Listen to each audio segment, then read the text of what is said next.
Mesdames, Messieurs, bonjour, soyez les bienvenus dans le journal de 11h.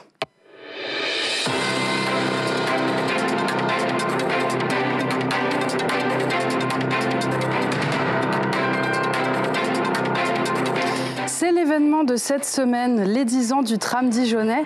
10 ans après, les zones d'activité et des lieux ont changé. Les lignes doivent-elles être étendues? On a posé la question aux habitants et au maire de Chevigny-Saint-Sauveur. Et puis on restera dans les transports. La saison hivernale n'est pas encore lancée, mais face au Covid, à la grippe et à la bronchiolite, devons-nous reporter le masque? Réponse en plateau avec Débona Bellé, notre experte santé. Et puis nous ferons un virage à 180 degrés sur le circuit Dijon-Prenois. Les gendarmes ont testé leur nouvel outil de travail, une Alpine A110. Le but, maîtriser le véhicule à grande vitesse. Le froid hivernal a fait son grand retour. La Croix-Rouge, la seule association d'aide humanitaire française, tourne à plein régime et elle vient en aide aux personnes en difficulté dans la rue. Alors comment les bénévoles s'organisent pour faire ces maraudes quotidiennes? Réponse avec Lise Bonardo, Siam El Hassouni et Morgane Maudin. Il est 20h15 à la Croix-Rouge de Quetigny où 3 bénévoles s'activent à préparer les boissons chaudes et les sandwichs pour la maraude de ce soir. Des soupes, du chocolat et du café. Marie-Claire, chef d'équipe pour la nuit, est engagée au sein de l'association depuis maintenant 5 ans.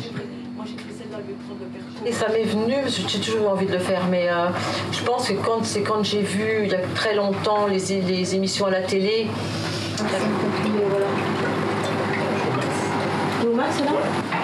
Il est 20h40. En avant, Guingamp. Direction le centre-ville de Dijon.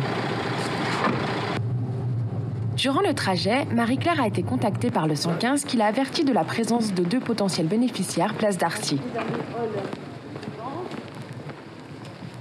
On vient voir si on voit ces 2 personnes pour leur apporter une boisson chaude, savoir comment ils vont, etc. Mais pour l'instant, on ne les voit pas. Alors que le thermomètre affiche 0 degré, Marie-Claire ne retrouvera pas ces 2 personnes. Tout comme un autre habitué, parti peu avant leur arrivée. Pierre, c'est la Croix-Rouge! L'équipe se rend désormais à la gare où une dizaine de bénéficiaires les attendent, comme Raoul. Je viens de Portugal. Je vais voir ma fille en Allemagne et je reste là-bas. C'est la première fois que Raoul bénéficie des services de la Croix-Rouge. Heureusement qu'il y en a ça. Un petit peu pour les gens qui sont dans la route. Non, mais de toute façon. L'équipe continue sa tournée jusqu'à tard dans la nuit, dans les rues désertes de la capitale des Ducs. Je sais pas comment on dit, la Croix-Rouge. Il est minuit. La maraude se termine pour nos bénévoles, mais la nuit est loin d'être finie. Retour au local où il faut désormais nettoyer le matériel et les tenues utilisées. C'est pas fini. Marie-Claire, attachée à ses bénéficiaires, ne se voit pas arrêter. C'est un truc qui me manquera parce qu'en fait, moi je les aime bien. Ça va, je suis costaud, hein. Alors, c'est tout bon là? Hop. Si vous souhaitez devenir bénévole à la Croix-Rouge, rendez-vous sur leur site internet. Le masque fera-t-il son grand retour pour la saison hivernale? Nous venons d'accueillir Débona Bellé, journaliste experte dans la santé. Bonjour Débona Bellé. Bonjour Emma. Observe-t-on une hausse des cas positifs au Covid? Malheureusement, oui. Selon les chiffres de Santé publique France, la Bourgogne-Franche-Comté observe un taux d'incidence de 579 pour 100 000 habitants, avec un taux de positivité à 31,8%, soit 6,7% de plus depuis la semaine dernière. Et si on compare ces chiffres aux données nationales? Eh bien, la région est au-dessus du chiffre national, dont le taux de positivité est à 28,5%.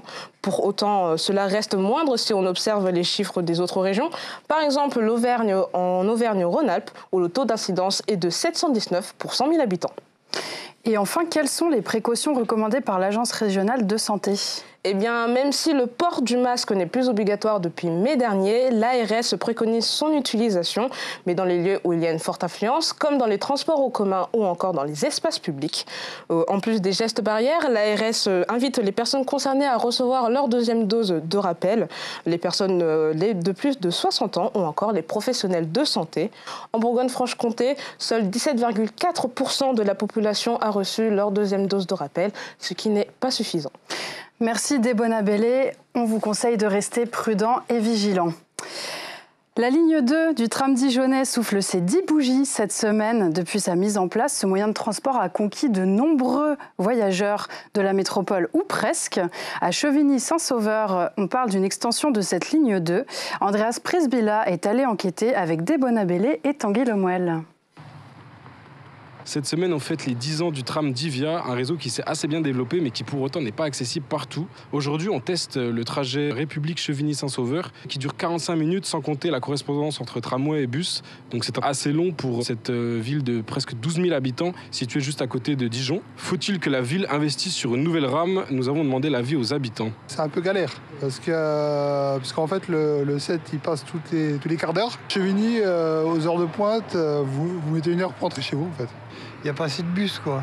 Ce serait bien que le tramway aille jusqu'à Chevigny, quoi. C'est vrai qu'une ligne de tram jusqu'à Chevigny, ça pourrait être très pratique, par contre. Mais ça éviterait de prendre un bus, attendre le tram. Ça ferait gagner bien 15 bonnes minutes, je pense. Ça peut être pas mal pour les personnes qui ont besoin d'y être rapidement pour le boulot ou pour l'école. Après, ouais, pourquoi pas. Malgré un réseau de plus en plus développé, il reste encore pas mal de travail à faire. Nous en avons parlé avec le maire de Chevigny-Saint-Sauveur, Guillaume Ruet. On est la 4e commune de l'agglomération, avec 11 500 habitants, et on a une desserte en transport en commun qui est plutôt carencée. Et une conséquence immédiate, c'est que les gens prennent moins les transports en commun, prennent plus leur voiture, et dans le contexte actuel de défis climatiques, de crise du pouvoir d'achat, de crise écologique, c'est un contresens. Il faut encourager les gens à moins utiliser leur voiture individuelle dans leurs déplacements du quotidien. Et donc, il faut développer l'offre en transport en commun. Pour développer cette offre, le maire de Dijon présentera une étude sur le développement du réseau de tram. Il faudra attendre environ 3 ans avant d'avoir les résultats. En attendant, les Chevinois devront continuer d'alterner entre bus et tramway pour leur trajet quotidien. Chaque jour, des milliers de Dijonnais empruntent les transports en commun, notamment le tram, pour se rendre au travail. Il s'agit d'un moyen de transport s'inscrivant dans les mobilités douces. Nous venons de recevoir Jean Porcher. Jean Porcher, bonjour. Bonjour. Pouvez-vous nous dire ce qu'est une mobilité douce? Alors, la mobilité douce, Emma, c'est d'abord un mot valise englobant un large panel de modes de transport. L'expression désigne ceux qui ne font appel qu'à la seule énergie humaine ou encore tout moyen de mobilité, collectif ou individuel, contribuant à une baisse des émissions de CO2. Donc on pense par exemple à la marche à pied, le vélo, mais aussi les moyens de transport en commun. Et depuis plusieurs années, les politiques publiques mettent en avant justement la transition vers ce type de mobilité. Et est-ce que ça marche justement cette transition ? Alors, il y a déjà des résultats. Prenons le cas du très récent baromètre Mobilité et Entreprises, publié par l'IFOP et la société Alphabet France. Une étude menée en 2022 sur près de 1000 actifs français quant à leur trajet travail-domicile et leurs déplacements professionnels. Selon cette dernière, la voiture reste en tête, mais 32% des personnes interrogées affirment avoir modifié leur manière de se déplacer. Cela fait notamment suite à la hausse des prix du carburant. Et parmi elles, 58% utilisent désormais des transports dits doux. Et au niveau local, comment ça se traduit, ces mobilités douces? Alors, à Dijon, on constate par exemple l'augmentation du nombre de zones limitées à 30 km/h ou encore des pistes cyclables. Cela va faciliter la cohabitation justement entre ces différents modes de transport. Également, une augmentation du parc de trottinettes en libre service dans l'agglomération avec la société Irène qui est en charge justement de ce parc. Et on peut noter aussi la fréquence en hausse du tramway. À l'heure actuelle, c'est plus de 100 000 voyageurs qui l'empruntent quotidiennement. Et oui, tout de même, ça on fait. Merci Jean Porcher pour toutes ces informations. C'est à Prenois, une petite ville au nord de Dijon, qu'ont vrombi les moteurs de 2 Alpines A110. Au circuit automobile, à son bord, des gendarmes qui se sont familiarisés avec leur nouvel outil de travail. Un reportage signé Nicolas Da Silva et Vincent Constant. 100 km/h en 4 secondes 5. Un moteur de 252 chevaux pour une vitesse de pointe de plus de 250. La nouvelle Alpine A110 rejoint les rangs de la gendarmerie bourguignonne. Et quoi de mieux qu'un circuit pour repousser les limites du bolide et de son conducteur. On a vérifié que tout se passe bien, donc on fait plus attention. On peut peut-être reprendre des mauvais réflexes qu'il faut absolument éviter. Et ces journées-là sont faites pour ça, pour nous montrer, regarde là, c'est pas bon ta trajectoire, regarde ton freinage n'est pas assez agressif.